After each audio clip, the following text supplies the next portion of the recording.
Maya home life. Rich and poor lived very differently. The king and his nobles lived in a stone palace at the heart of the city. They wore colorful clothing, decorative jewelry, and feathered headdresses. In contrast, most people wore simple clothing, loincloths for men and skirts for women, with a blanket wrapped around their shoulders during the colder months. Their houses were simple mud huts, sometimes raised up on platforms to escape flooding. Only the richest children got an education. Poorer children learned to do their parents' jobs.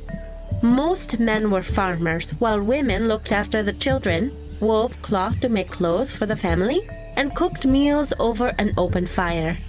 Maize, a vegetable crop similar to corn, was everyone's staple diet, along with beans, squash, chili peppers, sweet potatoes, tomatoes, and papaya.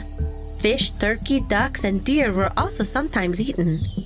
Chocolate was a Maya obsession, a gift from the gods. Cacao seeds were ground into a paste and made into drink. Chilies and other spices were added to give the drink a kick. Religious ceremonies provided most of the entertainment.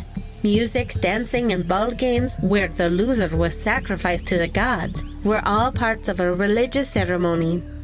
Some ancient dances, such as the snake dance, the monkey dance, and the dance of the stag, are all still danced by Maya today.